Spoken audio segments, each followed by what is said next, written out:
YouTube, then I may as well. Just a while ago. Are you ready with that tweet? I already did. Oh, okay. Well, I'm looking for it so I can retweet. Jeremy said he wanted to come today. I put it in our messages. In our thank you. See it. Great. I think Jeremy said that being in Missouri, he was particularly interested in what was happening today with Kai. Well, he can drop in anytime. Yeah. I think, right? Right. I'll go ahead and start recording with Craig and say... Now recording. Welcome to the Yang Gang Roundtable. It's Sunday, December 20th, 2020. 2020. No, that doesn't make sense. That would be... 12/20/20. It's 12/20/20. It's not December 20th. It's December 12th. Anyway, I time traveled. It's 2:14. And we have Ariel. Well, it is December 20th, but is it? Okay. It is December 20th. Yeah, it's December 20th. But we don't have 20 months. That makes sense. We end at 12 and we start again at 1. I guess it depends if you're using the British or the American date ordering. Because it's swapped. Anyway, Ariel, Faye, Izzy B, Karen, myself are all here with our guest, Kaizen. Thank you so much for coming on the show. As you know, it's a basic income advocacy. Thanks for having me. Thank you. Yeah, you're welcome. It's always good to meet basic income advocates. We're all basic income advocates trying to meet other basic income advocates, figure out how we can more effectively collaborate to win basic income for everybody. So very happy to have you here. Would you like to introduce yourself in brief or at length or whatever? Just get comfortable. How are you? What's on your mind? I'm doing well. How is everybody else? Yeah, good. I'm good.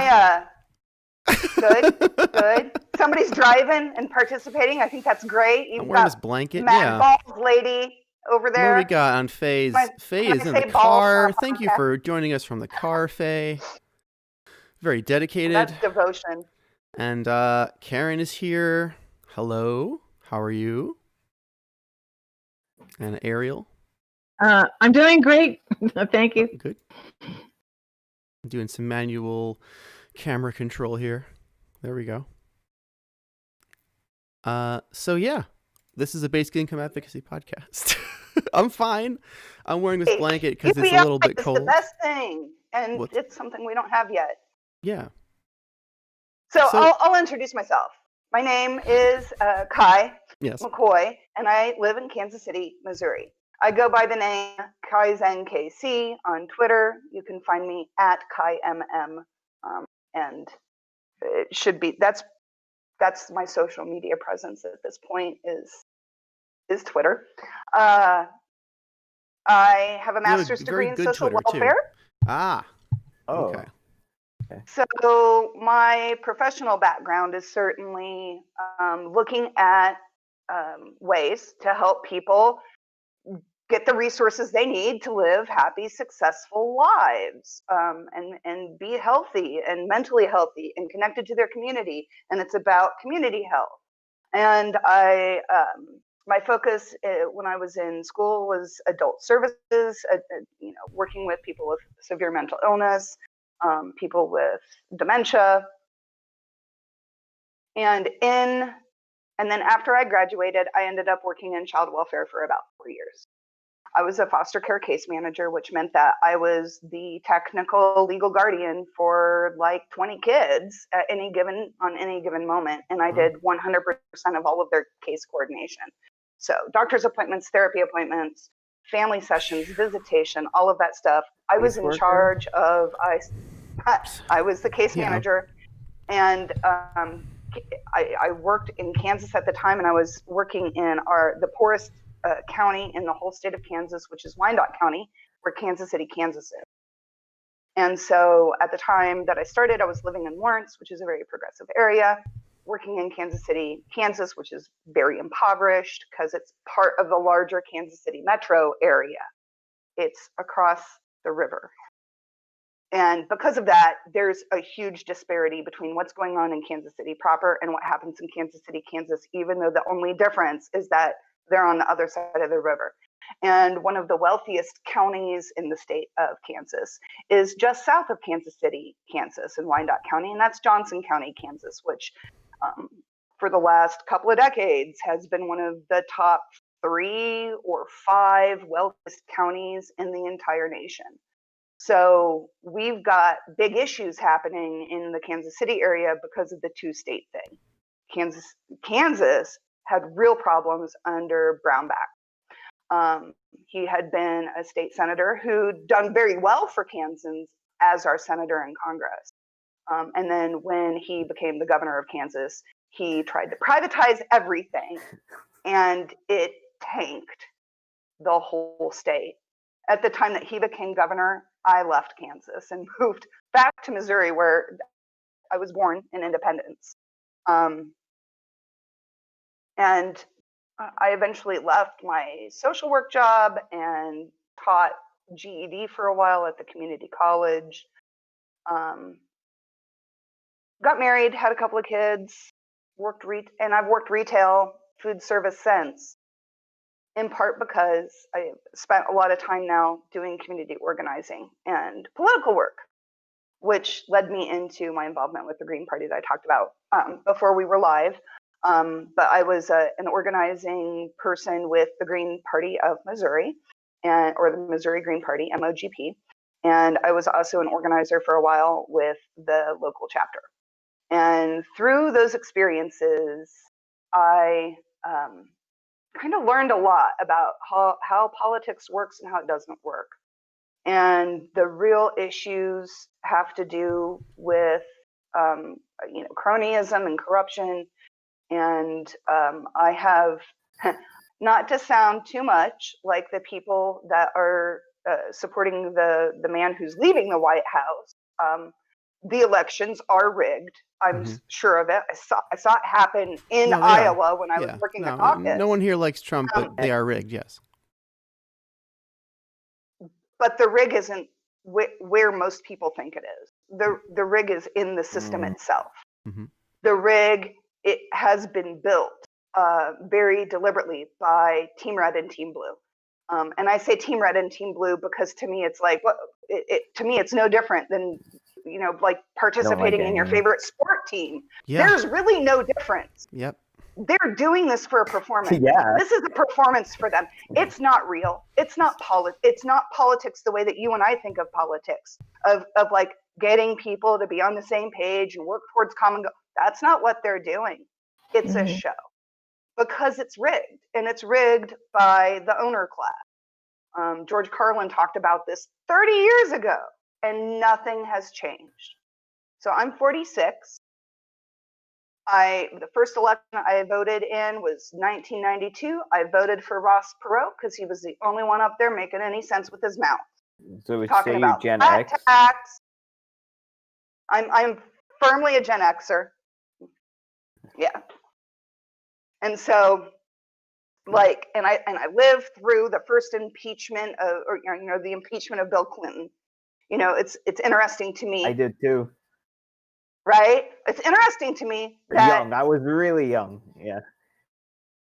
And this is where, at the time, because I've been very invested in peace work my whole life, like I was watching that impeachment while at the same time we were dropping bombs everywhere and nobody was talking about it, except for the peace activists, the people that I knew. So like that impeachment, kind of like the one that happened this time, almost seemed like it was a distraction. And what was the distraction from? So oh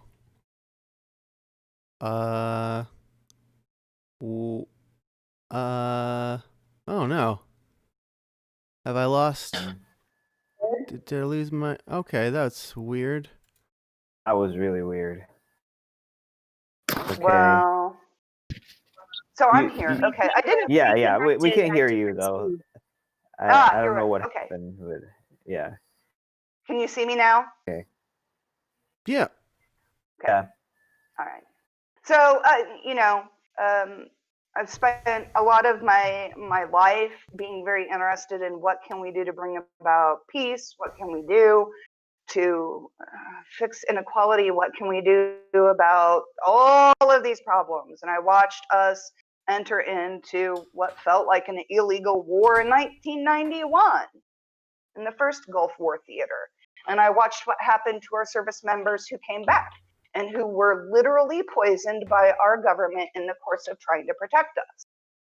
And I'm going to use that protect us in quotes because they were protecting our interests. And by our interests, I mean our corporate interests. And I think this is the big issue for me is that we've lost anyone in government who actually represents us. And by us, I mean normal, everyday citizens.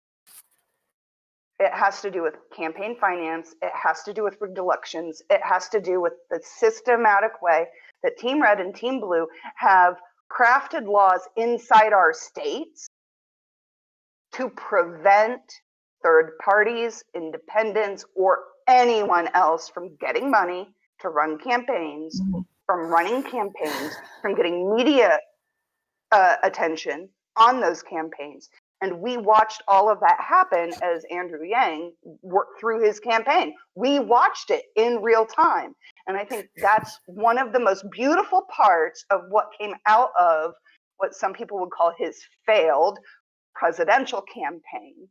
And this is where I say he didn't fail at all because his goal wasn't necessarily to win, although he was in it to win it, right? But his goal was to change the discourse and to bring the issues in that really matter and to get our legislators to start being held accountable to those standards instead of to their own standards, which they've been operating under for a couple hundred years. So you go all the way back to the creation of our nation. Thomas Jefferson warned the nation about moneyed corporations and their interests and how they will steal freedom from the citizens if we are not protective of that, which is why when they wrote the Constitution, they made it very specifically about anything that's not listed as a right of the government in that document is our right. It's unenumerated, but it's still there. It still belongs to us. But then over the course of those 200 years, the people with the power, the people that get elected have changed the laws at local and state levels.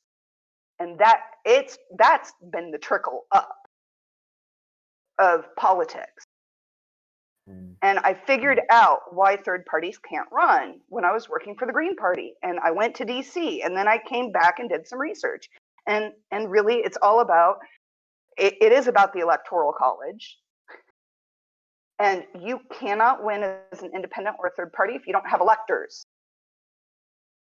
And in the state of Missouri, they do not allow anyone but the two major parties to actually have electors. And that's all determined in the primary. We have open primaries in Missouri, which is arguably a good thing. But the problem is people don't pick up third-party ballots at the primaries because we've been taught that to be strategic with the way that this system works, we should try and sway either for the Democrats or for the Republicans. So like in states where you have to register, a lot of Democrats will register as Republicans so that they can vote for the least offensive person. It's less about who they want to win. It's choosing who they want to win against, which is weird. And so this is where a lot of these ideas of changing our voting system come in, and redoing campaign finance. It's all about opening our political system back up to regular citizens so that we can engage in our own governance, which was the whole point of our Constitution to begin with. And we have failed. And the people who swear the oath, and I'm a Quaker, I don't swear oaths, but the people who have sworn the oath have done nothing but lie and slander and blaspheme and all the things associated with breaking that oath.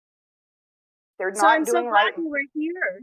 I'm so glad you were here on Friday when we had that discussion with someone who was from the wolf pack and really interested in changing the Constitution using amendment process.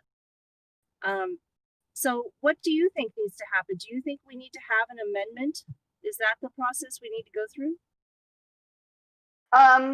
I think that it would be very hard to pass an amendment. I think that the strategy of having it be ratified state by state is probably the most effective, because you're not going to get a lot of buy-in from Congress. I mean, nobody who's been elected is going to really stand by and back this idea of opening up politics to any Joe that wants it, because that doesn't serve their interests. So they're not going to vote for it. But we can for referendum at the polls. I mean, since we're on the subject, I do want to get your thoughts on the possibility of a general strike from the American people. You think it will happen, or it will or will too many just be like either too scared or huh? Can't hear anybody. I can hear you. Do you hear me? It has an echo. Oh. Kai, if you can't hear us, are you on your phone?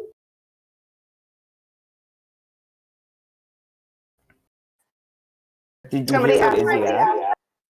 Sometimes I will change your sound for the Discord. If you're really having trouble, feel free to close it down and come back in. Gotcha. I got it. I mean, I can hear you. Noise suppression. Let's see if that helps. I'm telling you, It's on Izzy's end. Izzy, it's just you're echoing.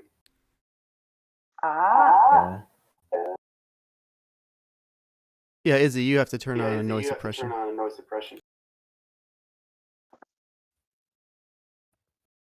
Now I've lost my. But Izzy, just help? mute for now, and then Testing. Sorry. Can you hear me now? Is that? Yeah, it seems like that worked. Thank you. Yes. Okay. That's better. Yeah, that Thank worked. you. All right. Okay. Izzy, you had a question. Did you hear what he said? Yeah. Talking about Okay. the general strike. Yeah. Yeah. Like, Yeah. like, I mean, yeah. Like, knowing what we do now, what's been going on, and how the so-called leaders have been handling the like the stimulus or whatever, and then like deciding on like measly 600. Do you still think like a general strike from the people is going to happen, or will too many people be scared, or just or like divided, brainwashed, and to even like go against the system, revolt and stuff? I don't know. I mean, since we're on the subject, and also like I'm watching I'm watching Trump for Yang stream, and they're discussing that as well. So like Yang for mayor general and stuff. strike. Yeah. So the general strike is the most powerful tool that citizens have to effect change. It is a nonviolent means of placing coercion and accountability to the people in charge. Specifically, the people that pay us our wages, the government that is responsible for our country's, monetary system, commerce. The government's supposed to be limited to providing for the common defense and providing us with tools for commerce and running the courts. It's so funny you said commerce, and Faye was buying something, and there was just a scanner there. But go ahead. And now we have technology that makes commerce so easy. So this is where, and I know Andrew Yang talked about this a lot, and this is the fun part, is that we have tools now where we can organize for things like a general strike, and we don't have to worry so much about cops showing up at our doors and stealing our mimeograph machine from the basement that we've been hand cranking out, revolutionary literature on. We don't have to worry about that now, because so if I do something, for one thing, the cops aren't going to come look. They don't care. They care about what's going on out there, and they care about catching me before I do violence to property. They don't care about violence between people. They don't really care about anything other than violence against property and generating revenue for the state, like, for real. And I think that what we saw in the protests, the Black Lives Matter protests, and that pushback over this summer for those issues, the justice issues, which are super important. But if we can push forward a UBI, the people who are having the worst repercussions from police violence get help. They get real assistance to work through. So I think the idea of having a general strike is way overdue. It's something that has been talked about as being illegal, and the truth of the matter is the power is in numbers, and they try to make it sound like, oh, if you engage in the general strike, bad things will really happen to you, and bad things might. I mean, for real, we saw it happen with the Floyd protests. The cops will come out in Mesa. Be ready for Yeah, it. I know, like, a strike is going to happen. Like, I mean, we've seen that, but the real question is, like, what is the strike going to be about, and what is the strike going to be about, and who are we going to strike against? Because so far it was. Go ahead. Well, I mean, to answer the question, when you're doing a strike for like better working conditions at your employer, the goals are really front. They're already there, and you probably have an organizing arm behind it. With a general strike, the idea is we're going to stop participating in this broken system until we can fix it, until it gets fixed. So the earlier general strikes were almost always about workers. Now it's not about workers anymore. this is about our lives. Yeah, So, Kaizen, I wanted to. I really enjoyed the Faye. possibility of that general strike. How do you feel about a strike with women specifically, a women's strike? Because we have, like a country where caregivers aren't really, given their due, and it's hardly even considered work. But I think that if we did what was done in Iceland, and we already have a very strong women's march, so I feel like the women's march group could take that farther than the general strike almost, because the general strike seems to, even though it's activating women also, but somehow it doesn't, I feel like it's not gaining the traction that the women's march already has, that, that strength behind it. So I mean, what you're talking about, what happened in Iceland in 1973, that was very coordinated, and it was not sold to the people who participated as a strike. It was not a strike. It was basically the woman's holiday demonstration. They sold it as a day off. That actually would be amazing. I think that would sell it a lot faster here too.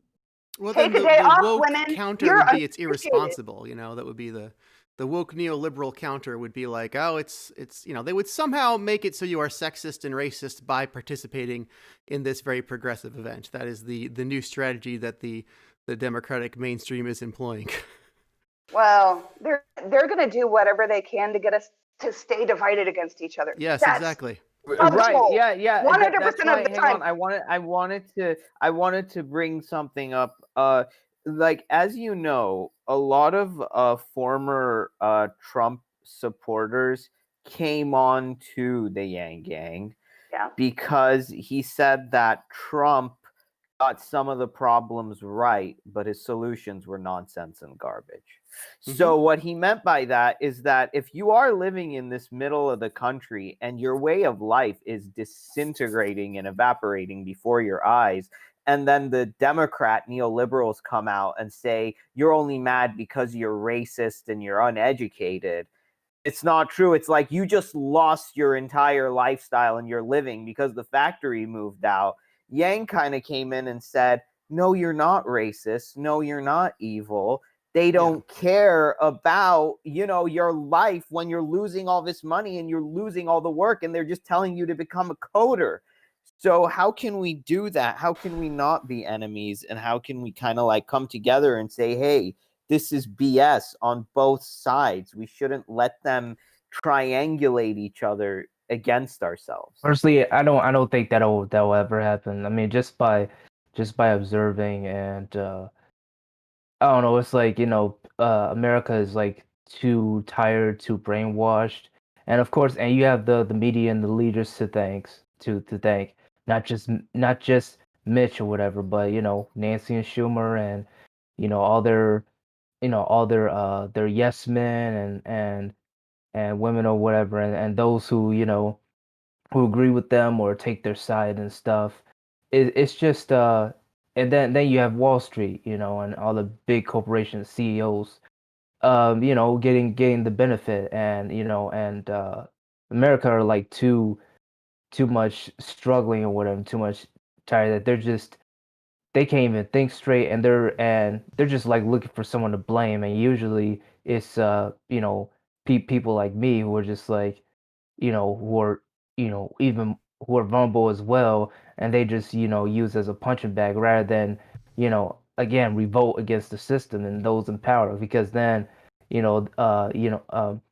those so-called leaders would try to like throw them some breadcrumbs and make it seem as if they should be grateful and stuff, and they eat it all up. They just so it's like I mean, yeah, it would make sense to give them direct cash so they can like um you know uh uh pay their bills and other necessities. However, I think the leaders know that. That's why they're wasting so much time trying to like quote unquote make a deal with a stimulus package, and while Americans continue to suffer, because they know if we do give them the means to like prosper and think or whatever, it's over for them, and that will affect their wallets. So it's like I think now, because like America is like so vulnerable and so messed up, that I don't know. I'm just like very skeptic of it. I mean, I really hope I'm wrong, but it's just It's okay to be cynical about this, and in fact, I kind of encourage the cynicism, because the more cynical you get, the more critically you can think about solution. Without the cynicism, where's the motivation for us to actually get off our butts and do anything at all? So, I mean, I think what happened, and especially since I've been alive, since I've had some subtle ideas of what politics is,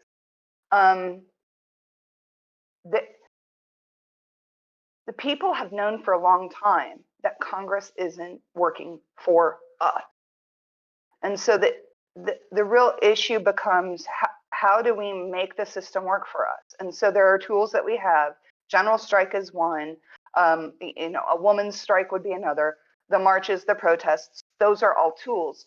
But the remaining tools are these things that take more concerted efforts. So that's referendums, That's the stuff that Wolfpack was talking about the other day, which is pushing for amendments to be adopted state by state so that we can change the Constitution and, hopefully get big money out of politics. And I think that the other thing that I've seen with progressives where they have failed over and over and over again, and this is one of the big criticisms I have always had of the Green Party, as noble as they are with their ideals, they've always adhered very strictly to these limits of we will only take X amount per person, and it's we're going to hold election standards for campaign financing even higher than what the FEC requires, and all of that. It's like, to me, it amounts to virtue signaling of look at us, we're the good guys, we're not taking dirty money. And the problem is then you can't win an election. You cannot win an election unless you have somebody bankrolling. And so the issue then becomes can progressives build super PACs? Can we be effective at building the financing arms? And I think that's what Humanity Forward is really trying to do. And I don't know if they're set up as a PAC or a super PAC, but it better be coming if we're going to have any candidates running on UBI. But also, I think what we're saying is that this kind of like super identity politics isn't working either, because going back to what I said, and we have Izzy here. It's like don't tell these people in the middle of the country and just have a blanket statement that they're all evil and racist. So how do we not do that anymore? How do we like Trump is going to be on his way out. The people who believed in him solely for economic reasons and solely for the reasons that they have lost their job shouldn't be trying to alienate those people.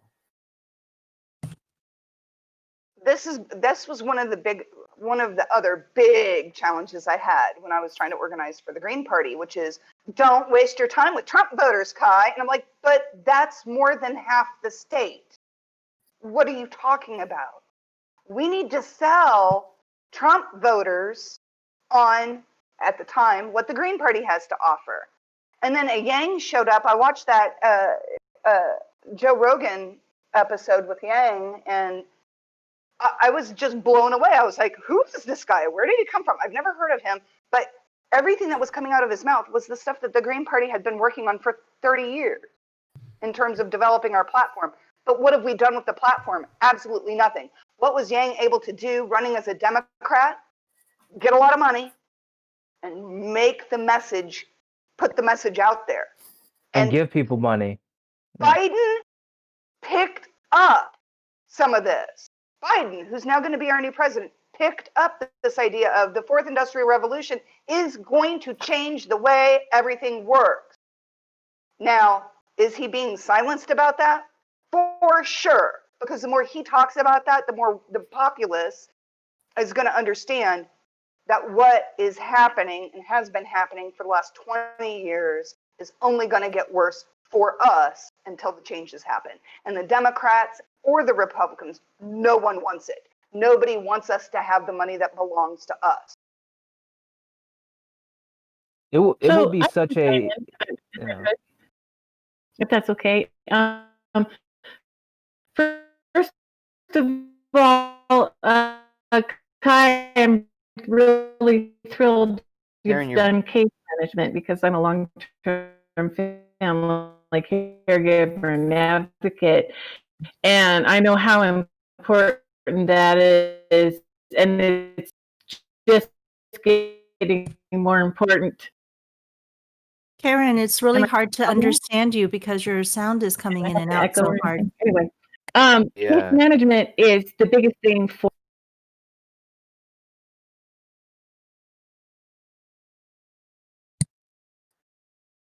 What can we do to help Karen be heard better?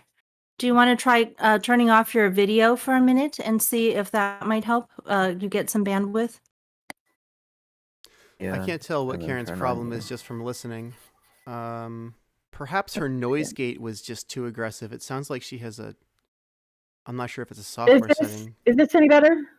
Yeah. That's way maybe. better. Is this better? Yeah, that's much better. Oh, it's video. Okay. Maybe it was video. Yeah. So, yeah, I wanted my bandwidth maybe. I wanted to I think your say phone was first of all, I was really overheating. That's thrilled what that it you was. have Yeah. Oh. Mhm. I It was have video. a Your phone's case overheating. Yeah. Sorry, go on. Okay. Yeah. Yeah, I was happy that you had case management experience because happening I again. see the need for that in dealing with the complicated systems that we've developed. It's digital distortion. Your phone is overheating and cutting out. I'm sorry. That's what's happening. Yeah. Maybe I think she can write in the live chat and then we can read it. That sounds good. If it's Please, really that, Karen, really like I hate that. to ask you to, but Oh, that's a good if you'd be idea. willing to type out your question, Ariel will read it.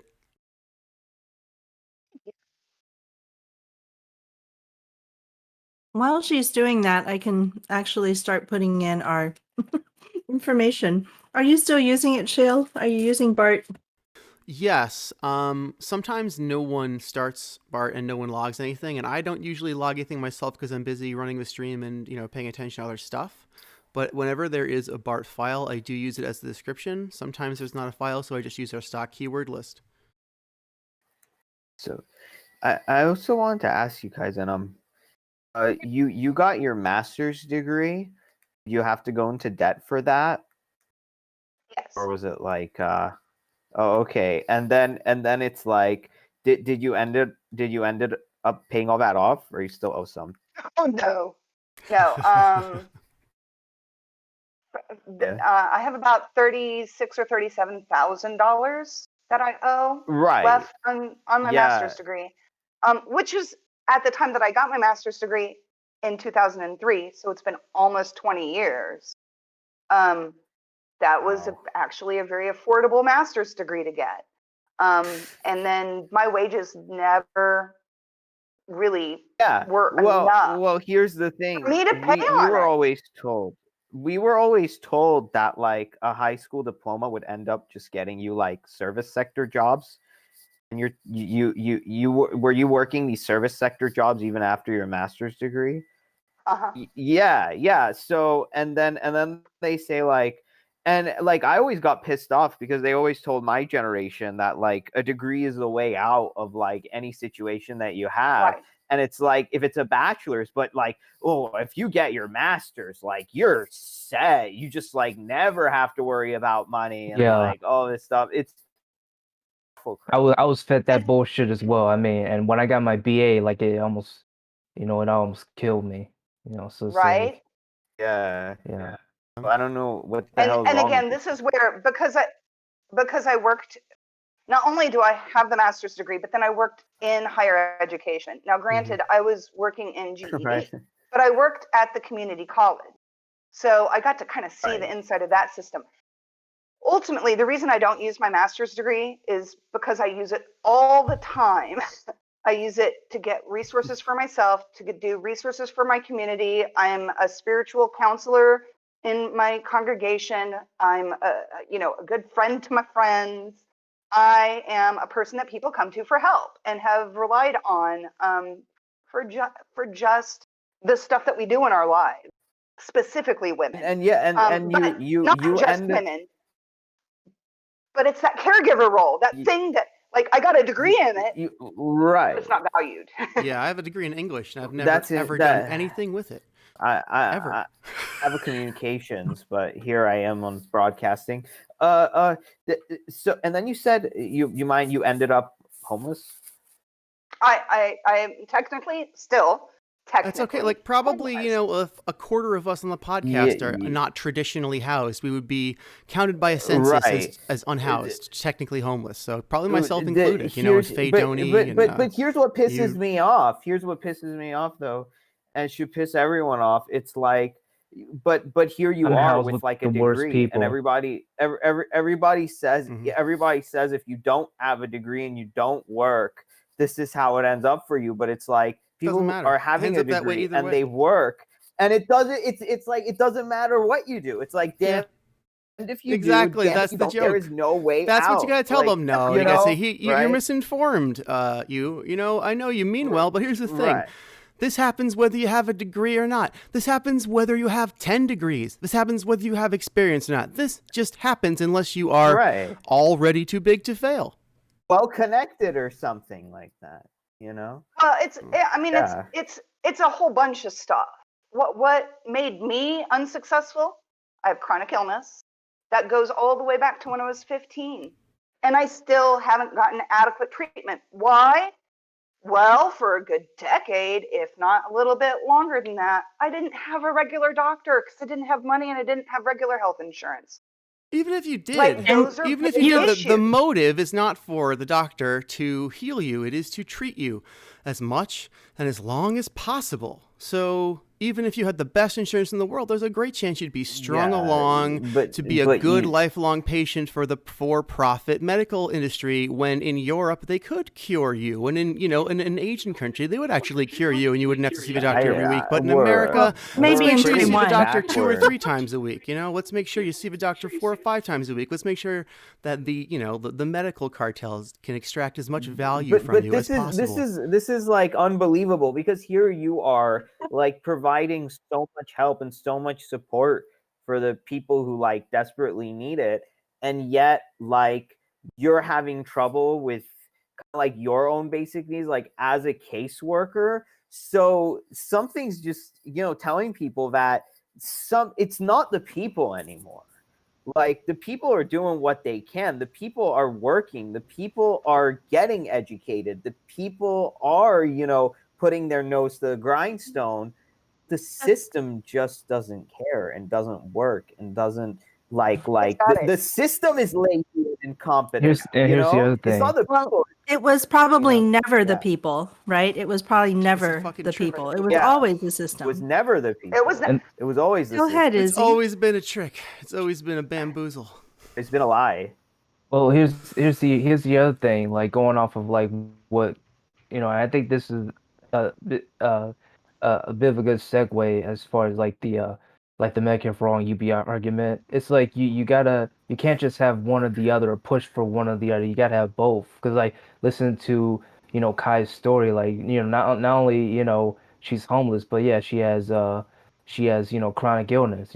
And I do as well. So it's like, okay, so if you give her better healthcare or whatever, like she still has to pay for it. She still doesn't have a home. So like we gotta like help her find a better home. I mean, what is an insurance card, or what is some healthcare is gonna solve that, or even like buy her groceries. So it's like, and I'm just like the reason why I'm even bringing it up is also because I think Jimmy Dore, like he was telling like the likes of AOC or those in Congress to like push for Medicare for All, and if you don't push for Medicare for All, you ain't shit. Well, I'm like, yeah, that's important, but here's the other thing. I mean, universal basic income or cash relief, whatever, should be the first thing that comes out of your mouth, because you need that in order Absolutely. to bring in order to make these issues work. Yeah, I mean, you gotta remember Jimmy Dore has a middle class perspective, That's him. But yeah, here's the thing, though. I'm not excusing it. It's just I understand why he thinks that way. Everyone has their biases. He's frustrated. He's frustrated. I get it. Like I even heard like he was like I believe he was screwed over, because I think he almost had like a terminal illness, or like the doctors didn't help much or whatever, and he couldn't. He went bankrupt on his medical bill. So that's what got him, that was the major thorn in his side. But I mean, I get it, but at the same time it's like we can't just we can't just push for one or the other. And especially not for one version, one form, like, oh, if you're not for Bernie's bill, then you ain't for Medicare for All. Excuse me? Or but like, here's the thing, like, even if okay. if you had a doctor's visits, infinite doctor's visit, what's good is that if the only house you can afford is filled with mold, and the mold that's in your house is causing all of your problems, but you can't afford to like get out of there So even with free Medicare, but it can only be used for the doctor. If you can't improve your living situation and all you have around you to eat is like junk food and a moldy house and like, it's infested or something, what good is the doctor, Yeah. The real problem is in our Especially a healthcare crappy system one. is that there's too much incentive to use the needs of people, right, to fuel an industry. And so every single industry in our country is like this. And I think one of the first conversations that we had on Twitter, something like that with Kai, for me is we were discussing something about how the GDP is really the wrong thing to be looking at right now. We've been looking at this measurement. We're constantly trying to grow GDP, but GDP is actually a measurement of how interconnected we are and how dependent we are on other people and the economy. And so it's like we're shuffling more and more of our needs onto this economic system and expecting somebody else to fulfill them. That grows the GDP. Now, if you do everything for yourself, we have a system that only looks at trying to get more and more people to be helpless in some way and need other people to come in and do things for them. So that's going to apply to our education system. That's going to apply to our, our factories and our all of the things that we call manufacturing. People don't make their own clothes. You got a manufacturing sector that grows. Other people will have to make those clothes for you. If you don't make your own food, the fast food industry and the food industry grows because not to other people mention that like our you. entire schooling system doesn't even teach any kind of life skills. Well, education is a whole industry unto itself. Drive, how to do anything, and that's being supported by our property taxes. So think about it. You're paying into a system that's not preparing you for what you need when you get out of it. And then but then you get older and you have to pay for the same thing that didn't teach you, the basics. It's like you're paying into your own enslavement. It doesn't make sense. It's like, it's pretty ridiculous. Ultimately, that's what the higher education system is absolutely designed to do. You become an indentured servant to your loan. There is no way to get rid of that debt unless you die or pay it off. There's no way out. You can't get it dismissed in a bankruptcy. You can't get it dismissed. If I were to lose my limb and can't work anymore, I'm still going to have to pay my student loan. Now, I've been very fortunate in that they haven't pursued like garnishing wages for at least 5 or 6 years now. I was on a garnishment for a while. I wouldn't speak too soon. They haven't seized my tax returns, fortunately. And I think part of it is because when I had children, I made a very conscious effort and a conscious decision to live below the poverty line. And I don't want to say rely on welfare, but use welfare so that I could stay at home and be more involved with the day-to-dayness of being a parent. Because if I can't raise my kids to see through all the lies and bullshit, they won't have a future. I know that for a fact. I know what's happening with climate change. I've watched it happen since I was a kid. I remember having winters where we had snow up to here, when I was little. But that was a lot of snow. I haven't seen that in over a decade. If you were leaving your children to public school, they wouldn't get this education that you need. So you needed to be there with them physically and have more time to teach them the things that you could see. It's kind of more, how do I explain? Like my kids are in public school, but they're in a public charter school in part because Kansas City, Missouri school system hasn't been accredited for like over a decade. And it kind of goes back and forth. We get a new superintendent, we'll get kind of provisionally accredited. And then that person steals a whole bunch of money and fails at their job and quits, and they get to go off and have a life. And Kansas City's left with horrible schools. Like this is the reality of what it's been. So we've instituted all of these charter schools that get to access state funding through the school district because the local schools are not accredited, and it's the only way that we could get an accredited program like for our student. And so these charter schools are all over town. We chose a particular charter school called Citizens of the World. There are 3 Citizens of the World charter schools in the US. There's one in LA, there's one in New York, and then one in Kansas City.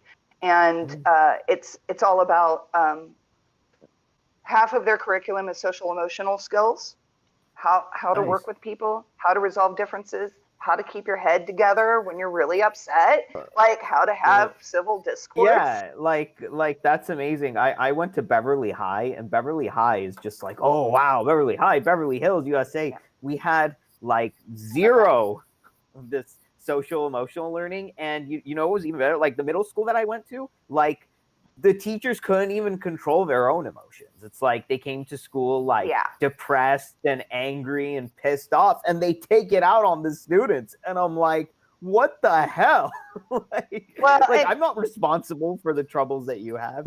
As much as we want to think that our public education system is supposed to be this wonderful tool to empower the citizenry, in practice, what it does is it teaches you how to sit and shut up, or and be a useful instruction follower, right? So that you can, when you graduate, then you go get that job and be a useful think instruction about it though. follower. Like what is this though? Pledging allegiance to the flag. Like, why? Like, was the flag ever done for me at like 8 years old that I'm pledging allegiance to it? It's like with liberty and justice for all. Well, I sure as hell don't get liberty and justice when you cram these dumb things down my throat and you don't listen to my concerns and you don't give a damn whether I'm stressed. Land of the free, home of the brave. I actually said land of the free and the home of the slave. I was like, right. Can we, Karen, if you're here and you can, yes, we can hear you. And if you're having trouble with your voice, feel free to type into the live stream chat or the social, and we can read it out loud for you so that you can still continue to participate. I'm going to try it this way because of my technology in other areas. Better. But we're hearing you great. You sound You're great. sounding awesome now. Thank you. Yeah, so here's what I kind of want to sort of 2 things I want to say and maybe get comments about. One is I came in and out, but it was about systems and how the system was failing before COVID, and now it's catastrophic failure. And there's a lag time, a really long lag time between what's happening that's going on in people's lives before it gets some attention and our governmental processes catch up. And here's all the things that we're talking about. The healthcare system is collapsing.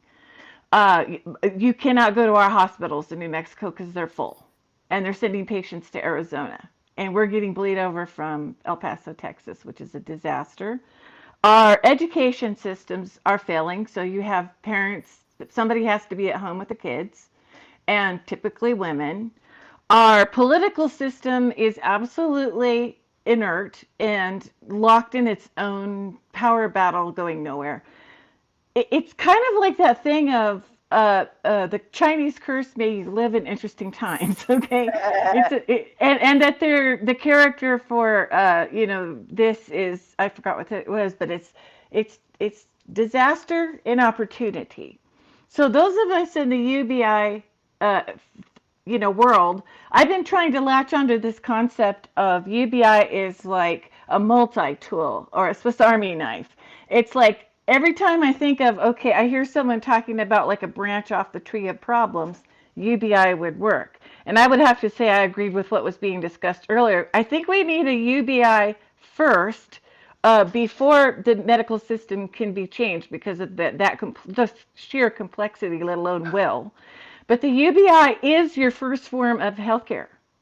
In other words, if you are able to be stable economically, have housing and all that, and it's always back to UBI. So if people are pro UBI, but you care about all these other things, or as I have done, probably all of us have worked in advocacy for other things.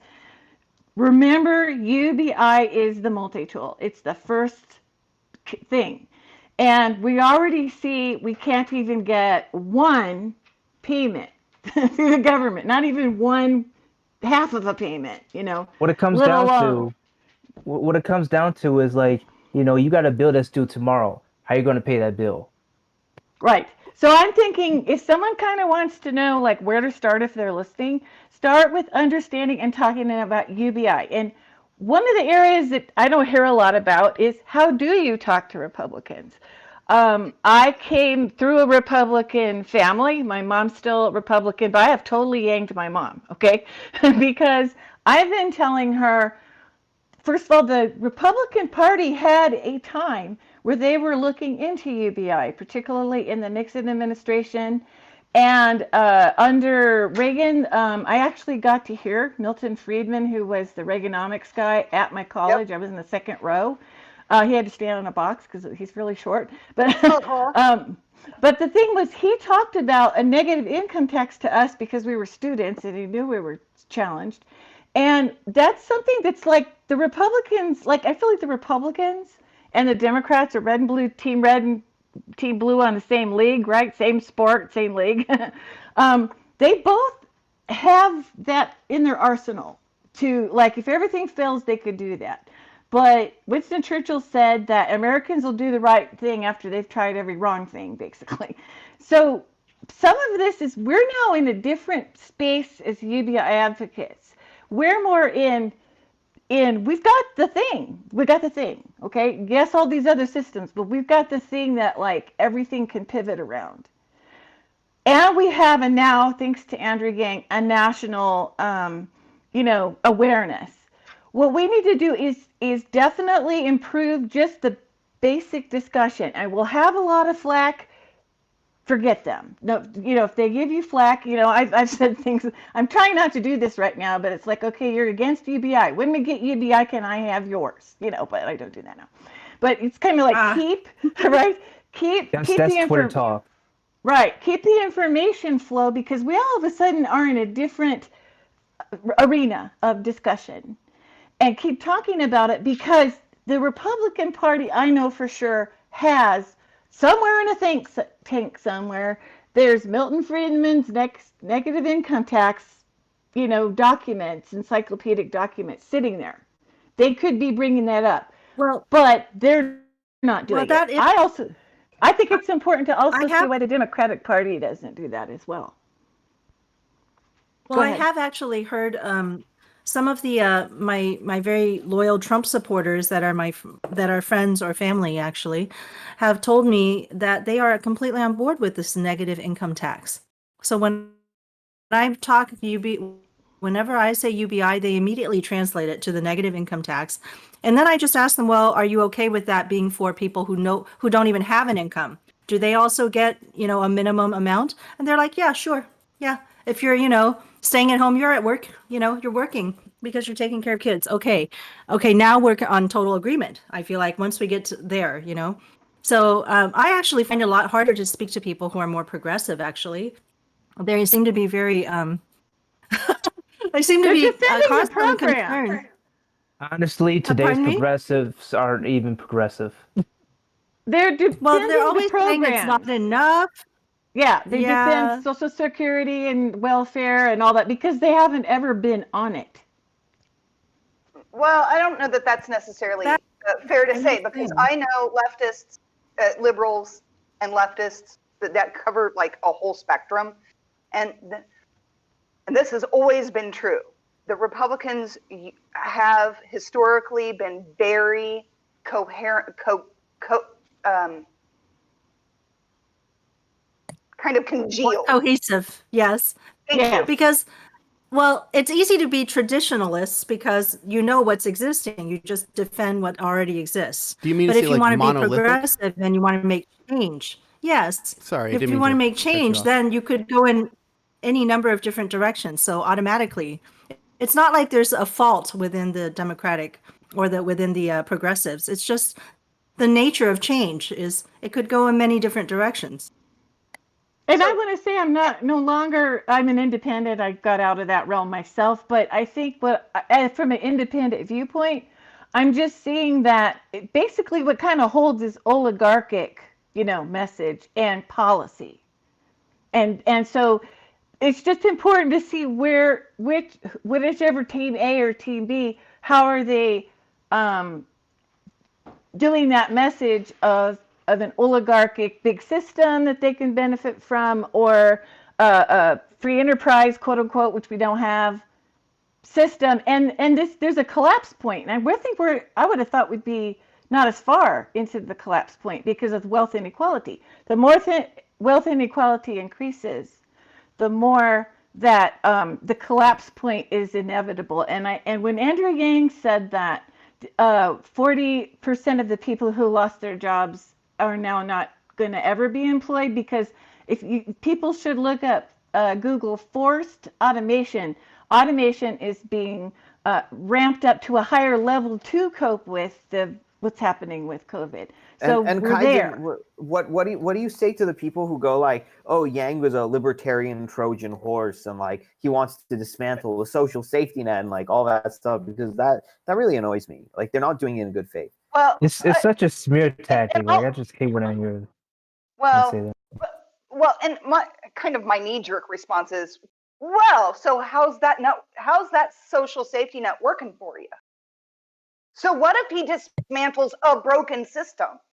I don't care, because even if I were to lose like my health card and my food stamps, I'd be getting $1,200 a month. It doesn't freaking matter.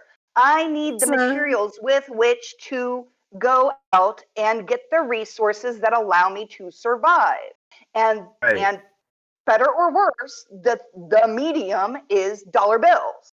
The dollar bills themselves don't mean anything except for what I can negotiate with them. Without them, I can negotiate nothing other than literally selling my body for work. I mean, if they're going to say like, sorry, I ain't going to do that anymore. I mean, they might as well call like Martin Luther King a libertarian Trojan horse, Ron Paul a libertarian Trojan horse, Milton Friedman a libertarian Trojan horse. Hang on, Ron Paul is libertarian, man. But yeah. Well, he is But he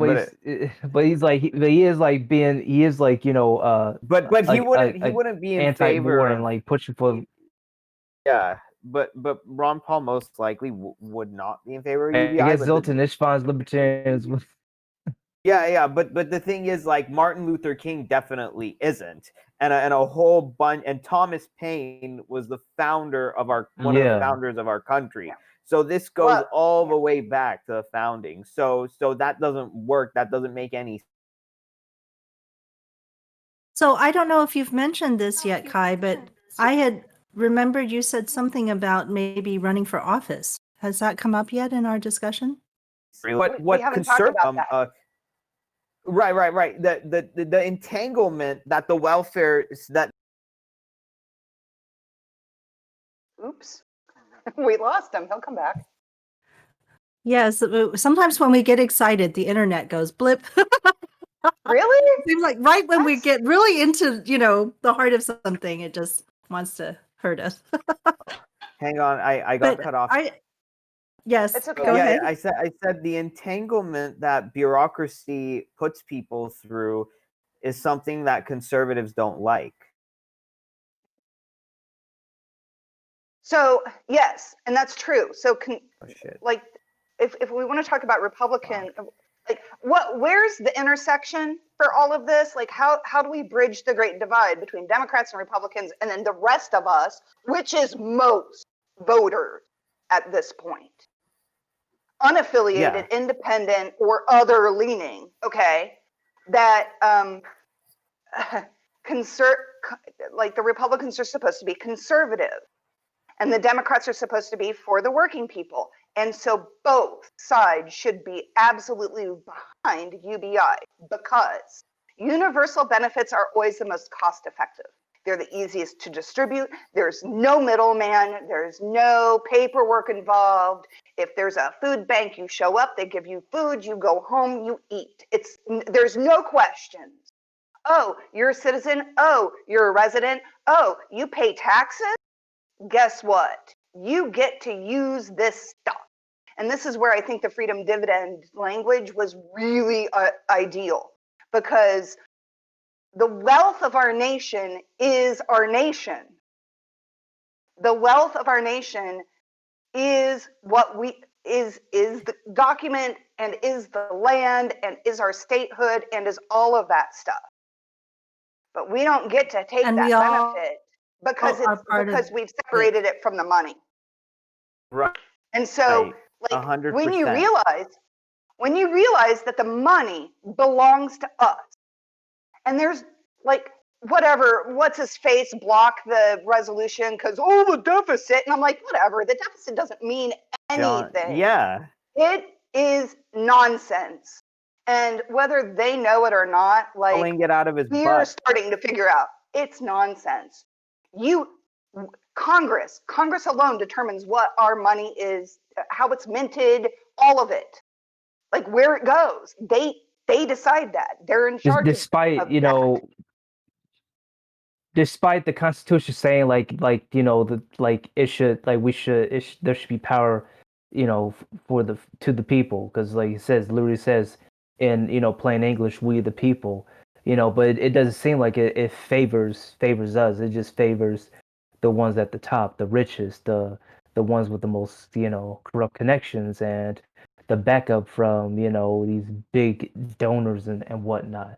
Not to mention, like, these big donors, like they have us in a major vice, because it's hard for us to like boycott against them, because most of the companies that they associate with, we really rely on, like freaking Chase, like banks like Chase, or or even services like Comcast or whatever, or various other things, like they're freaking and like it's hard to like because there's not many alternatives. That's the other thing. Not many alternatives. It's just like, and they know this, like, yeah, you only got one choice, and it's like, and they're like we're like literally gritting our teeth, or we're trying to do this, but we can't, like, there's no we can't, like, give them one massive middle finger, because they're just gonna laugh in our faces and just say, well, you don't have no other choice. So have we actually talked about the running for office yet? Because I was interested in what Kai was doing in Missouri. We have not talked about that. And so when I was working for the Green Party, I ended up living with our candidate for Senate against Claire McCaskill's race, where Claire McCaskill lost to Josh Hawley. And none of us were particularly surprised that it was going to pan out that way. McCaskill had been, she's a staunch centrist, and it was time for her to go. The last time that Missouri elected a Democratic senator was when we elected Carnahan posthumously. Actually, and that was 2000. What? You elected someone posthumously? What? It's the only Incredible. time. It's the only time in the history, to my knowledge, in the history of the Senate, that any dead person was elected. Like, he had died, and 3 months later was the election, and he still won. It's never happened before in the history of the United States. Only that. And there's a lot of suspicion. Yeah, does that speak to, like, ignorance too? Oh, That's or does it speak to like a real fuck you to the people who are alive and still running? I mean, like, wow, crazy. Well, and this is where I say, don't discount Missouri for being a red state, a firmly red state, because we're not. And actually, after he died, so his wife took that seat, I believe, and served, and then didn't get reelected, in part because they gerrymandered the shit out of Missouri. And every time they gerrymandered, they're shifting it towards the Republicans. Every time. So why are the Democrats not good at that? It's because they don't control enough state seats in order to do. That's a big part of it. Yeah. And the other thing that's happened with conservatives, and especially like Tea Party Republicans, the more extreme, is that they, like 30 years ago or more, developed a plan and have implemented it election after election after election, where they've taken their most like radical players and had them move into states like Missouri to make it more of a Republican stronghold. Right. It's really like the shenanigans in politics. It becomes super overwhelming. And here's start looking at it. The important thing is to reach out to more conservative Republican people, is to let them know that a UBI comes with, it gives less power to the bureaucracy. And if there's one, because when they, you know, the minute they say communism, like, you know, there's alarms. Woo woo, communism. So and socialism, the alarm bells go off. Really what communism and socialism is like not the power going to the corporations, but the power going to the bureaucrats. Means tested programs put the power in the hands of the bureaucrats, of, like, you know, the apparatchik or whatever the communism used to call it. But a UBI take all that power away from bureaucrat hands, who are also enmeshed with big money interests times themselves, and put it directly into the hands of the people. So when you explain it that way to you know the ones who are more a little Republican and conservative minded, they come on board, and it can break this thing that we have. Go ahead. Yeah. When I've heard you, when I hear people speaking about socialism from the socialist point of view, there seems to be this sort of romanticizing of the worker rather than the bureaucrat, of course. You know, it's all about the worker. And that's the part where I really have trouble with, you know, when the worker is seen as only certain people who work, and other people are somehow not as glorious. I can clear that up for Karen.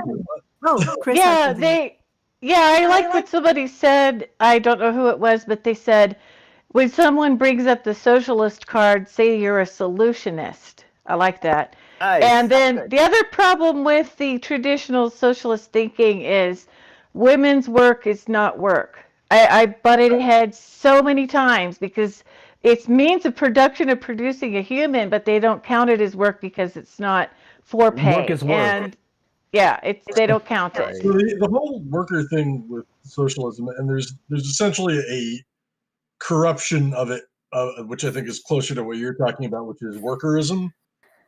But ideally, the whole point of socialism with focusing on workers is not because workers are morally superior in any way. It's that they are in a unique position to be able to, if they choose to, grind the gears of the economy to a stop and exert pressure on the ownership class. So originally, it was really more of a strategic aspect. But I mean, I think everything gets kind of tied up in like kind of morality, and then liberalism kind of essentially took over the imagination of even socialists at that point, and liberalism is primarily a moral kind of framework. And at that point, you kind of now get, you know, like, all right, well, who are the real workers, you know, and like who's the real parasite and stuff like that, which was kind of never the point. But anyway. Chris, do you identify with the socialist mindset? Have you been one before, or would you have ever considered yourself a socialist? Yeah, I mean, I wasn't, and I think I'm more like, I'd probably describe myself more of a Marxist than a socialist at this point, just because socialist can mean like about 150 different things. Okay, very good. So, you know, and again, I don't think I'm Marxist in the sense that I think he had a really cogent criticism of capitalism, more than he had a roadmap to like an ideal society. Yeah, I actually am thinking about inviting somebody on that I just met through Twitter because we were having this interesting discussion about Marxism, and they have written some articles online, I think. So, like somebody who's well spoken, I would like to maybe invite them to talk about this perspective of how, how Marxists view work and the role of women and so on and so forth in the child rearing. But the thing is, I find it interesting. To me, the way that I attack this in my mind is that socialism was a great, it was, like you said, a great framework, but it seems to me to be old technology. Like, because if you think about that, there's always classes, like Karen was saying, there's the worker class. If you have a worker, then there are people who are not workers. And for me, it's like that's old technology. Once you have the idea of universal basic income, now we're talking about a society where you don't have, artificial divisions like the red shirt and the blue shirt.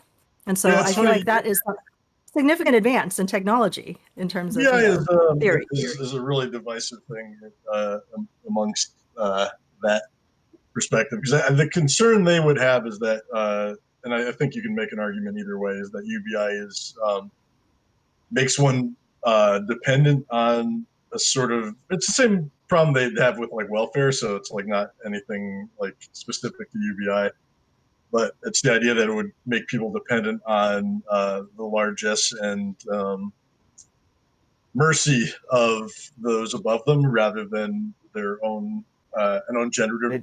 That's already the case. Yeah, I mean, I don't entirely buy that, which is why I kind of hang out with you guys. But and thank you for doing that, Chris.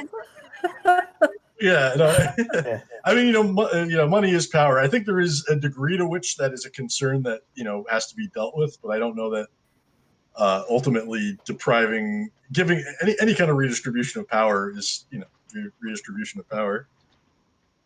Workerism has a big clinker in it too, because we are at forced automation, accelerated automation, and my ex-husband was a truck driver, and I was thinking about that when they picked Pete Buttigieg to be the DOT guy, Department of Transportation, and I was thinking to myself, what are you going to do about all the displaced drivers? That's happening. The technology is in the last phases of development. It's in implementation, and it will completely decimate that as one of the top. It is was a high level job. It's, what do you do then? Workerism and socialism is rooted so far back in history. It really hasn't taken hold of what happens when it's a robot. Can you organize a robot into a union, Right. So the robot doesn't want I'd money. like to say a couple of things about Marxism and how it relates to what's happening. Because Marx wrote about this pretty eloquently, both about the value of the worker. The idea wasn't to like go from capitalism to communism. It's like capitalism is like the 3-year-old child, okay? And eventually that 3-year-old child figures out as it gets a little bit older that, oh, there are other people and I can't eat all the food because then somebody else is going to go hungry and that affects me because then that might get me a spanking or whatever, right? So Marx's idea was kind of the same idea. This is the development of economy, essentially, is just like human development. And so we get to this point where we mature enough to get to communism, where we can be adults, we're calm and rational, and can look at the resources around us and count the number of people and figure out how much we need for this number of people. And if there's too much, then we need to figure out a way to move some people around or change the way we're using resources so that people's needs are met. And it's something that happens very organically in a group of 60 to about 200 people. Because more than that, you cannot successfully manage We don't have the evolutionary hardware in our brains to. We can't. Yeah. We need the knowledge of all of those community members and what their needs are and what their personalities are like. And so we know that if, Pete over there has 5 beers, he's going to be fine. But if he has 10 beers, he's going to start yelling at people. And we're living in this egalitarian society where that's not acceptable behavior, right? So we come up with a way to address Pete's drinking too much and then making bad choices for the whole community. And there's hundreds of thousands of different successful models that have existed throughout human history. And the one thing I've always loved about the Green Party's platform, and if you're not familiar with it, go to their website and look at it. It's the process of developing that platform is a hot mess. And all of those records are open. And that's the one thing I've always loved about the Green Party, is that they're very transparent. And so the issues that we're talking about that's happening with Republicans and Democrats happens inside the Green Party too. We've got Green Party members that are very pro Second Amendment, and we have lots of Green Party members that are like, you're fucking nuts. We're the peace party. What do you want guns for? That's not peaceful. It was there's, it taught me so much about, and so the issue is, how do we move forward on the things that we agree on, and how can we start agreeing on more together? And the problem is, Americans agree. I see more agreement than disagreement. And to me, and because I'm deeply spiritual, this is where I see God, Christ, our creator, right, coming together to help us, spiritual beings trapped in human bodies, live successful human lives.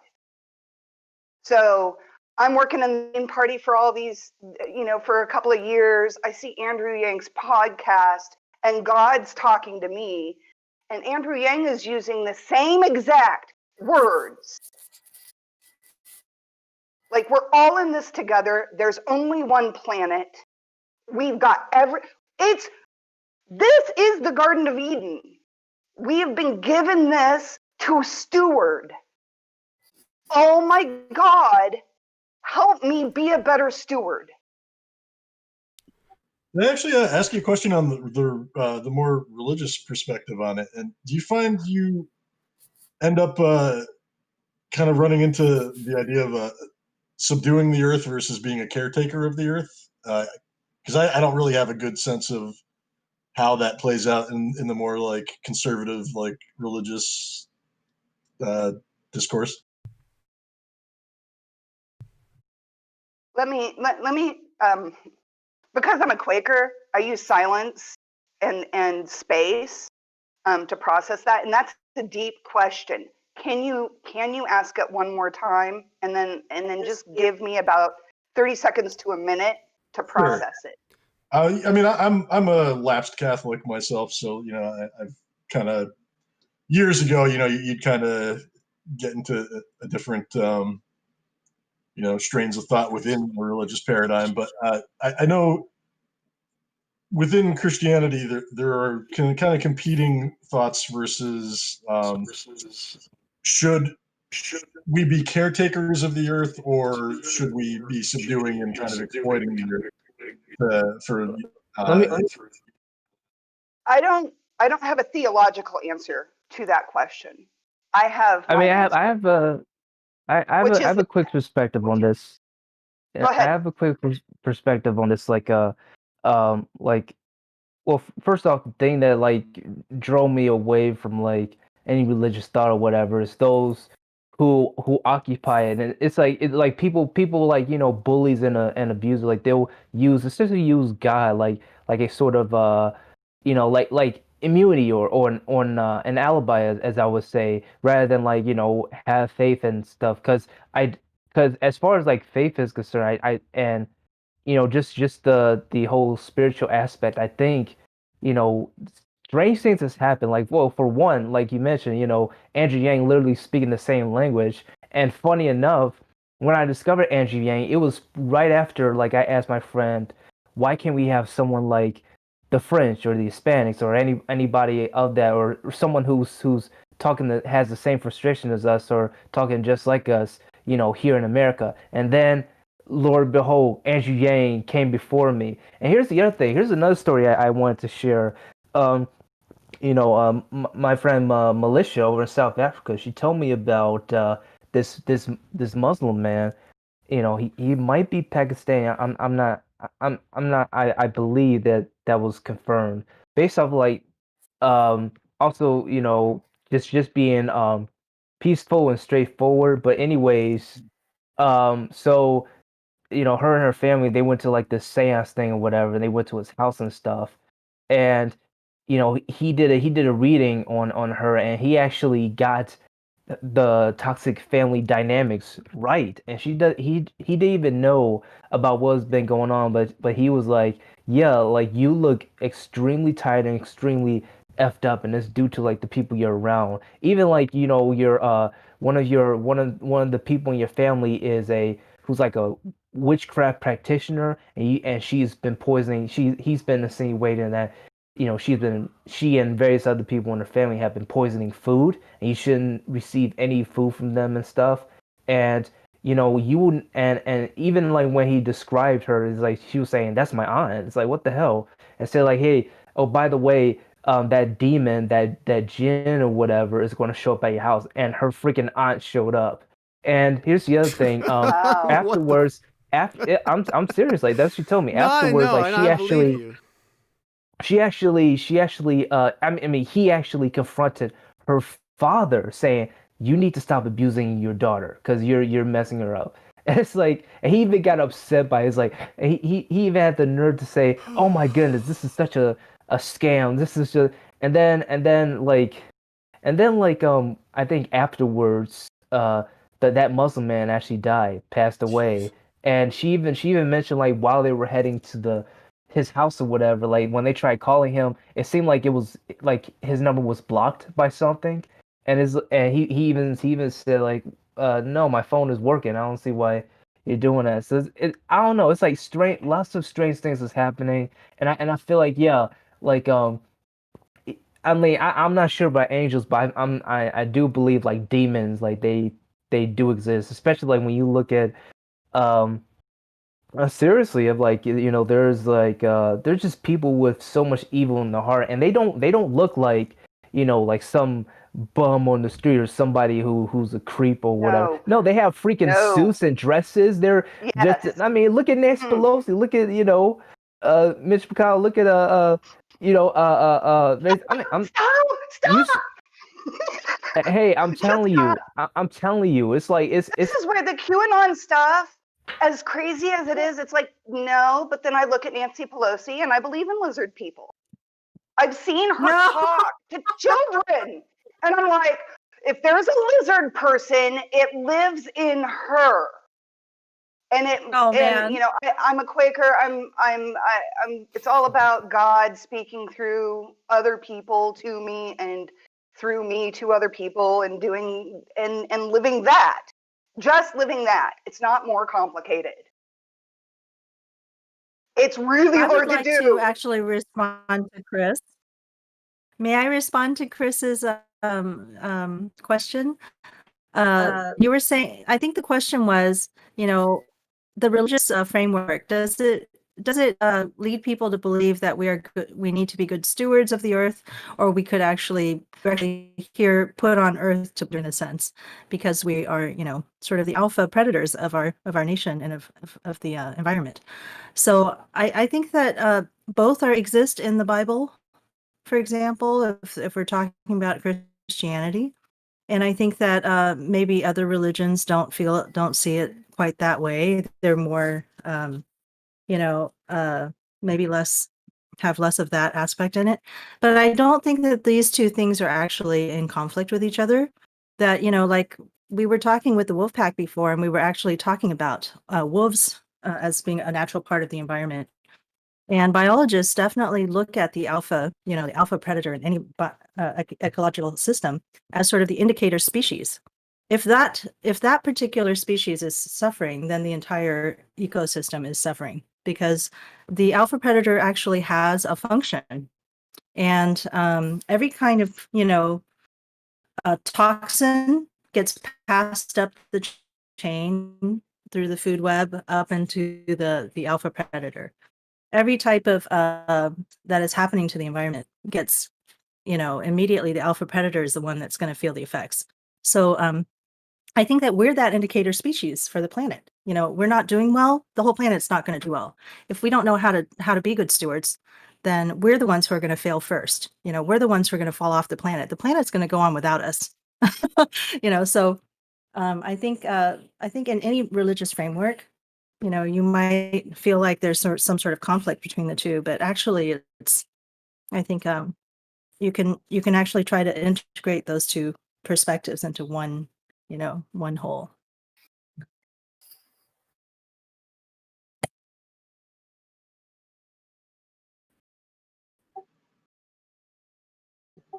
That's a good perspective. I remember a question that Karen was about to say when her sound went out, and it had something to do with the case management aspect of Kai's work. Do you still remember your question, Karen? Because I don't think we actually heard it. Oh, yes. I see case management as a huge need when we have these complex systems. And my daughter is intellectually disabled, and so I do a lot of that, even though I'm having to do it long distance, as well as my mom is needing support as well. And, one of the things that bugs me about jobs programs, and they say we need infrastructure like building roads and bridges, which we do, we also need an infrastructure of care and support. And that wouldn't really necessarily go away. Like if we give a basic income, a lot of people are not going to be in the learned helplessness system anymore. They're going to be independent, but a lot of people are still going to need that support. And again, the Swiss Army knife is the idea. But what would you say has influenced you, Kai, in terms of being a case manager? What are you seeing in that dynamic? Well, basically, I mean, I'm going to sound like a communist. That's okay. But capitalism is a problem because the focus is the wrong focus. It shouldn't be on profits because we don't have an endless supply of resources. And we're now, because of where we're at, especially with AI, and this is where Yang is on the nose in every single fucking way. And it like the resonance for me on a spiritual level that he's so on the nose is so strong. This was the thing that Marx said we needed to have in order to be free. Period. Marx wasn't thinking about artificial intelligence.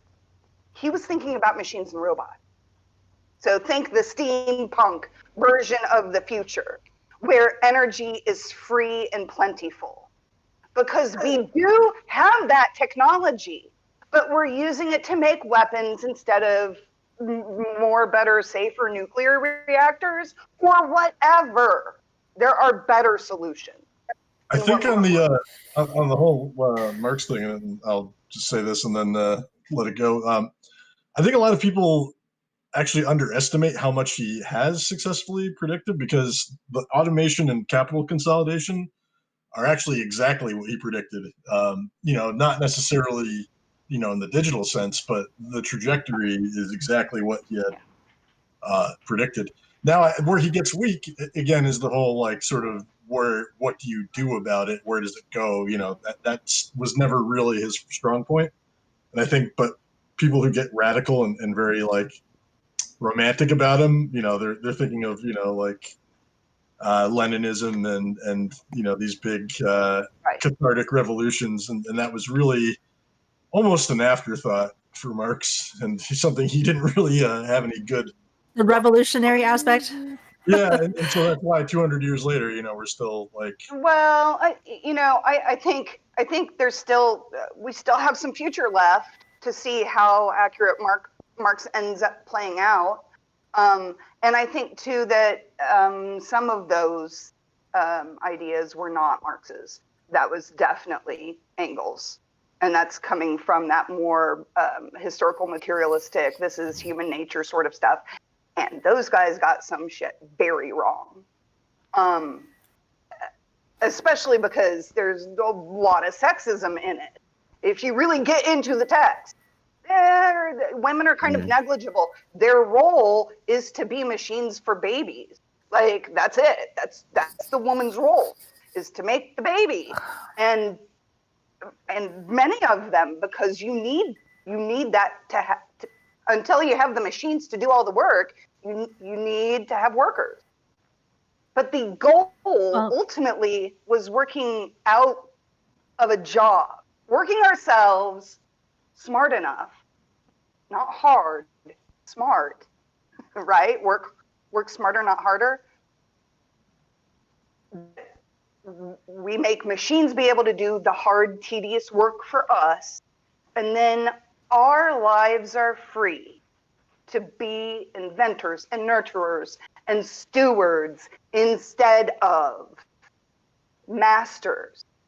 The mastery, you develop mastery until you've established a discipline, and then you're done.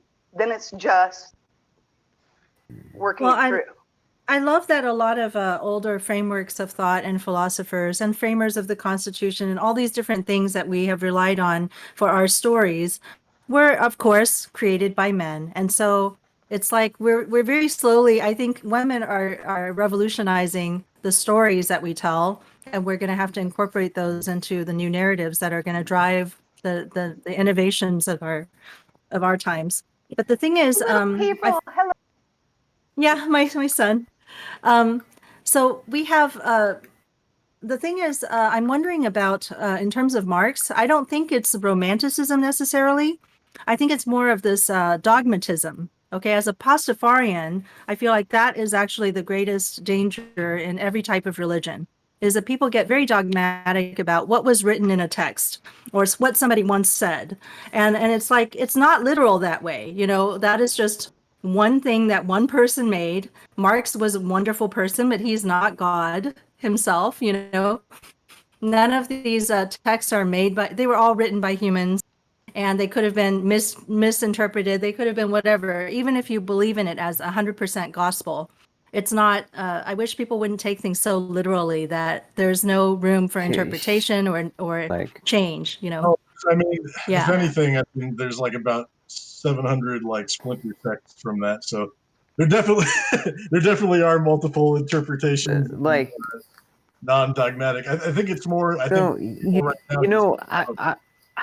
think like any day of the week, one of us would make a better leader than the people that we already have. I actually take a lot of offense to like we choose our representatives because we really like. I never chose any of these people. I was too young, and that's what people don't understand. It's like we didn't choose them. But hang on. By the time you do turn 18, you've already been indoctrinated so much to believe so much garbage. And to me, it's like I look at the leadership that we have, and I'm like, where did people go dumpster diving to find these people? What dumpster do you have to dive in to like get people like this and put them to where they are? It never ceased to like amaze me. So I don't understand why we have such a high incumbency rate.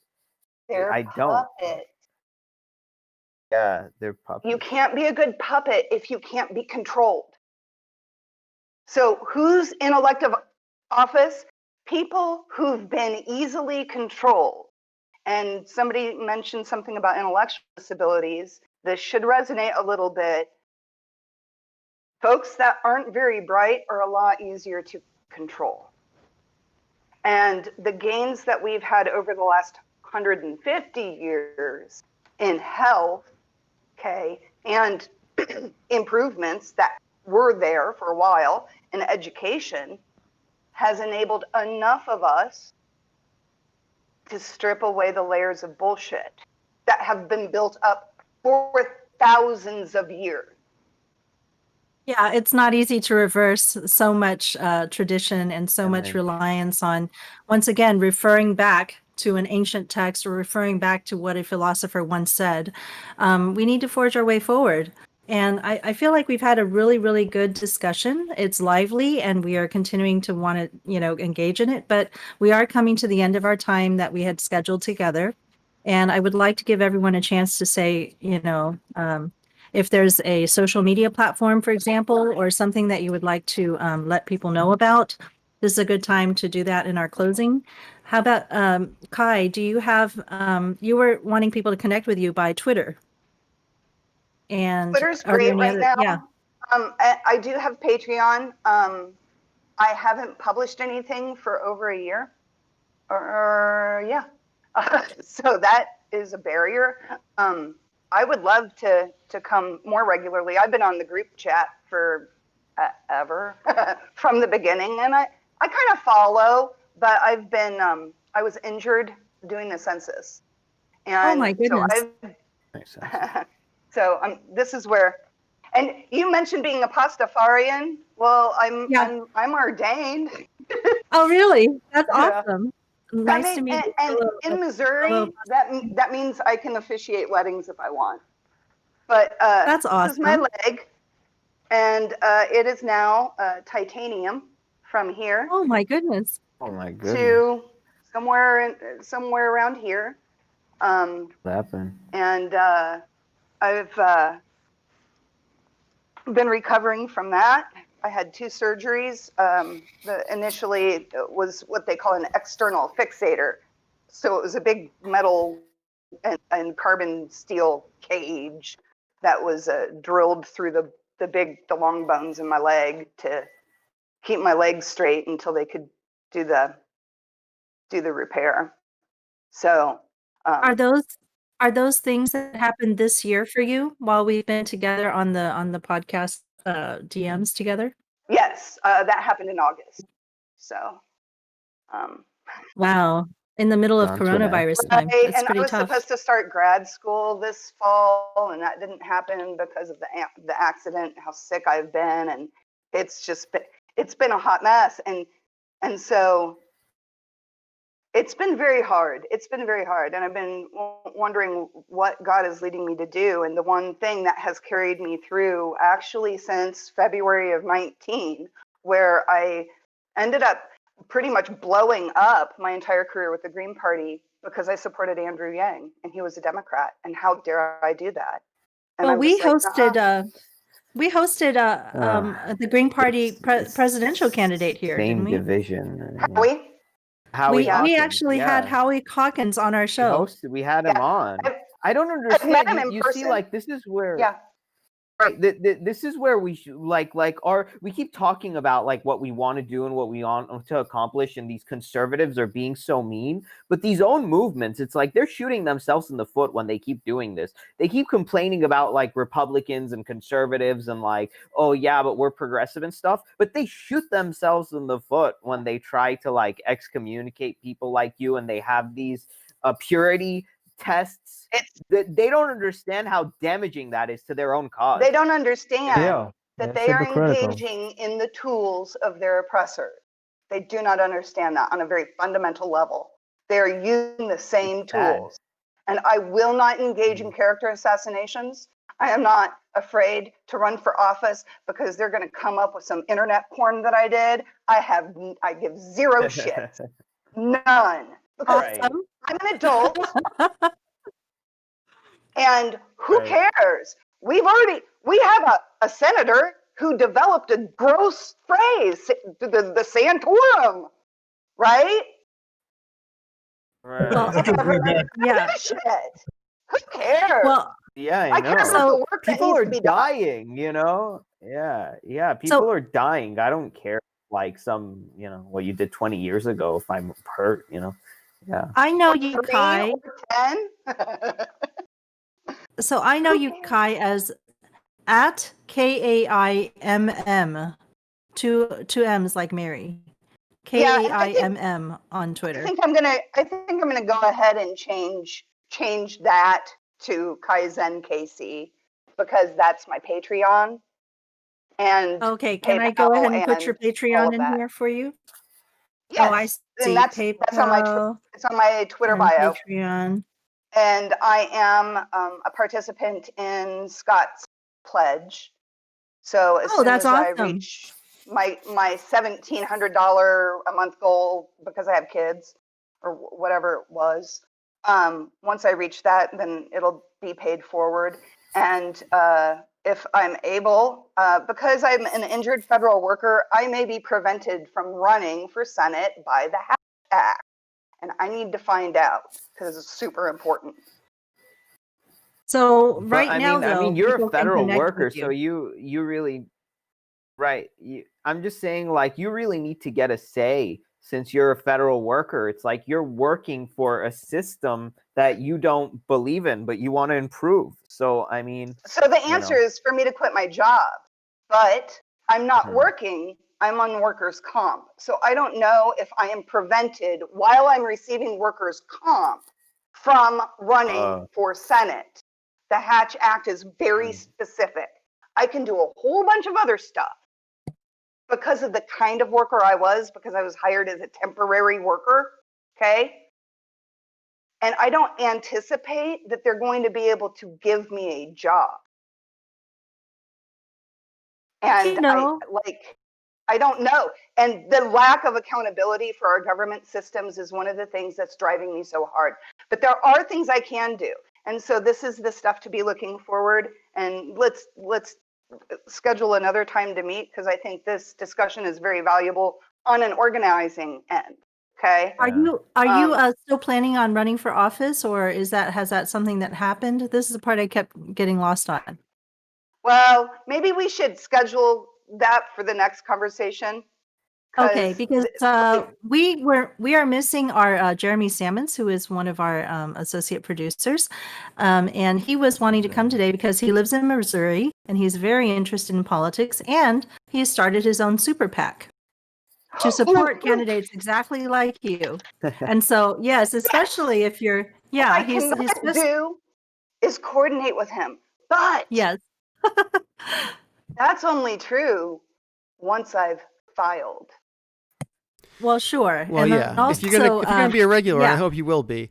You'll certainly run into Jeremy, and I'll just give you his phone number after the show or something. It's no problem. I'm sure you can get in touch with him. He'll be very eager to hear from you. So he's especially interested. We're going to see you again, right? Conservatives. You're going to become a regular. I'm not going anywhere. Great. So you're going to come back every weekend if you like, anytime. Please become another regular. But you have like these podcasts are like 3 times a week. 3 times a weekend.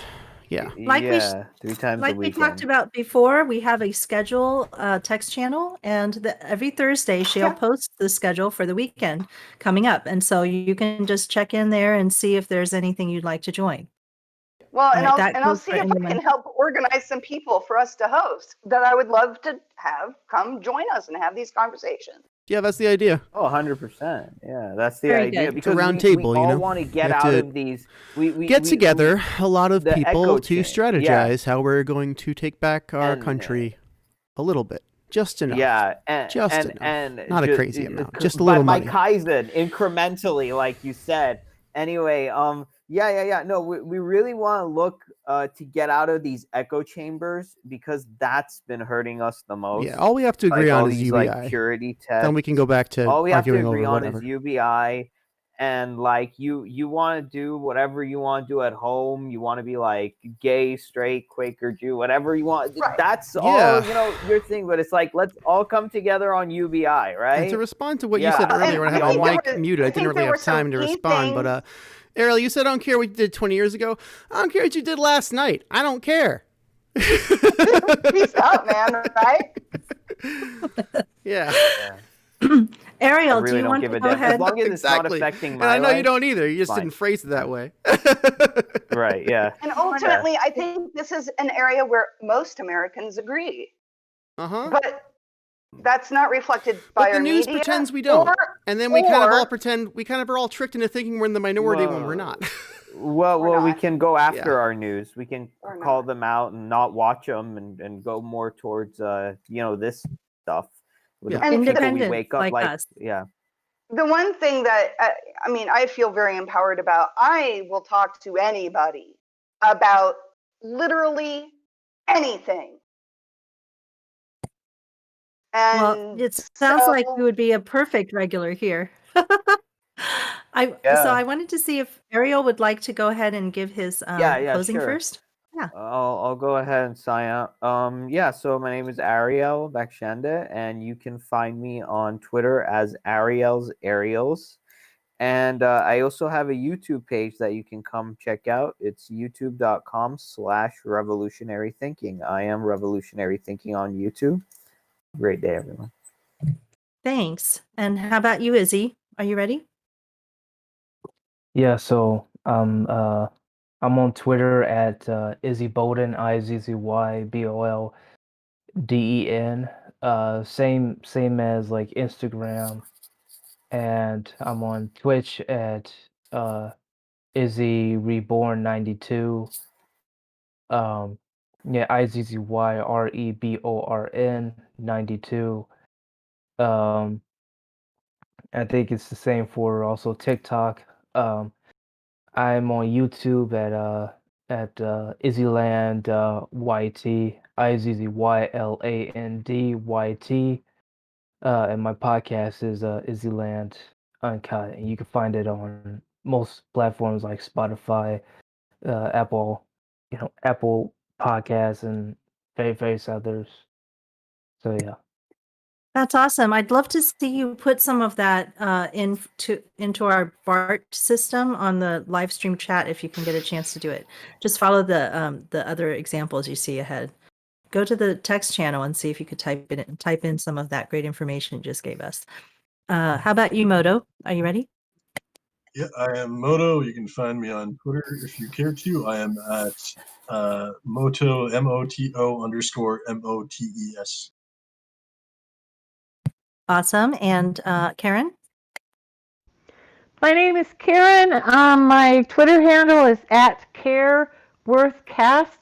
I have a podcast that I've been working on. Unfortunately, due to financial and being a caregiver, I'm doing long distance caregiver work right now. I've got it on hiatus, moving it to another platform. But I'd love to talk to anybody. I think caregivers is one of the greatest cases for a UBI I could possibly think of. And what I'd like to promote today is what got me into the basic income movement, and that was basicincome.org, the Basic Income Earth Network, which is the worldwide movement, which has got a lot of exciting things development in other countries, as well as efforts in the United States. So if you're trying to get yourself informed about the universal basic income, I recommend that as a deep dive into the whole world movement of it. Thank you. That's awesome. My name is Faye Koo, and I'm at Palestine Math because I live in Palestine, Texas. PALESTINE MATH.